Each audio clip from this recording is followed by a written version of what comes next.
What do we see here, Dale? Is this the graveyard for Zambonis? Well, some of them will never see ice again.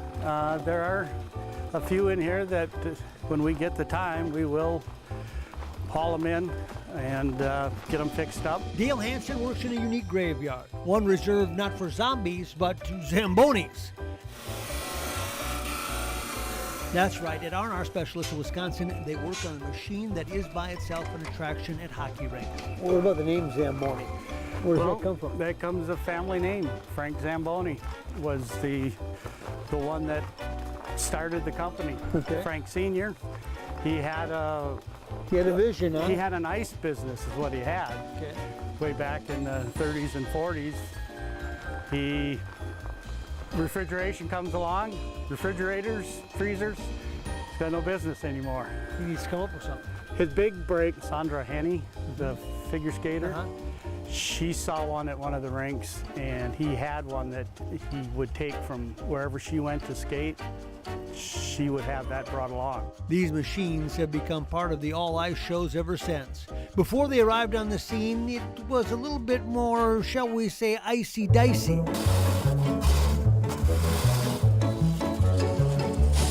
4 or 5 guys walking side by side, shoveling the snow off, and then they would come out sometimes with a hose or a big water container that was full of hot water and a little spray boom on the back, and they just pull that around the rink to lay water down.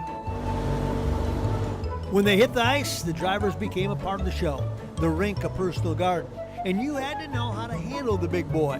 What goes into a good Zamboni driver? A lot. I mean, Dan Bourgeois, who used to work at Mariucci Arena, he says I could teach a monkey to drive the machine, but it'd take a long time to teach somebody how to do it right. Like Mike Nadeau, he understands this game. For 27 years, he got behind the wheel in St. Paul. He drove this rig, one they display at the Xcel Energy Center. What was that machine like? That one, well, it was A-okay. I mean, we did the job, and all of the players and everybody were satisfied with the running of the machine and the way the ice was done and everything. He became a mainstay at St. Paul Fighting Saints games.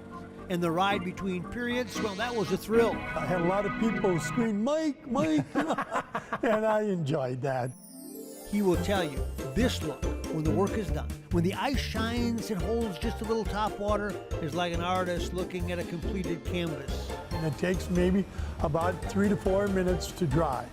And then after that, all the players can go back out on the ice.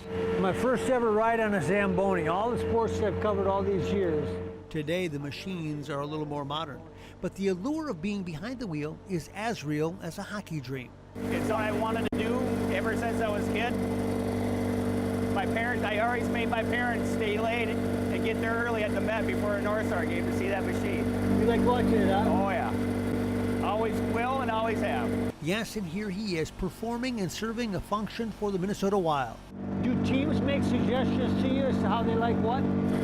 More than anything, the referees make suggestions on how the ice is performing that night and what they need to have happen for the next period. Then there is the other function that many in the same industry serve, painting the ice. That's part art, part science. You start painting on a very thin layer of ice. It can be as much as an inch down to 1/8 of an inch, just so you have a hard frozen surface.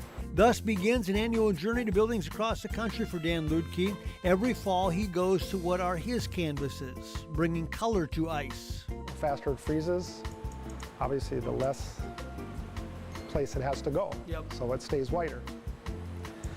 And then you put a little bit more ice on top of white, and then you mark out all your markings as far as red line, blue line. When it's done, he gets that same feel, that you can see what you have executed and completed. Once you're done, that's when you go up and take a look and like, oh wow, that What looks do we cool. do? Yeah, it looks great from up here. Yeah. Makes one appreciate all that goes into a game night. Oh, the technology of the times has changed a bit. This is kind of the guts of it. This An is the electric. guts of it. There's So the battery drives it? And there's a set of batteries that you can see over there. That slides into the front. These are the electrical controls for the battery. But forget the engine and all that goes with it. There is a more intangible side to these careers. It's about being around a game you enjoy and people you love being with. So you had a lot of great memories on a Zamboni, didn't you? Yes, I did. Absolutely, I did. Met a lot of wonderful people. Because a game night is something special when an atmosphere takes over a building and you are allowed more than a front row seat. So at game nights, you feel it during the day on game nights like everybody else does, huh? Yeah, there's pressure to make this building perfect for the Wild and whoever is playing the Wild that night. Yes, the Zamboni has been a staple of the game and the ice events for almost 70 years. A feature attraction in its own way and a fixture, one that has allowed people to enjoy the inner workings of an industry that is timeless. Life to the Max is brought to you by Life Touch, photography for a lifetime.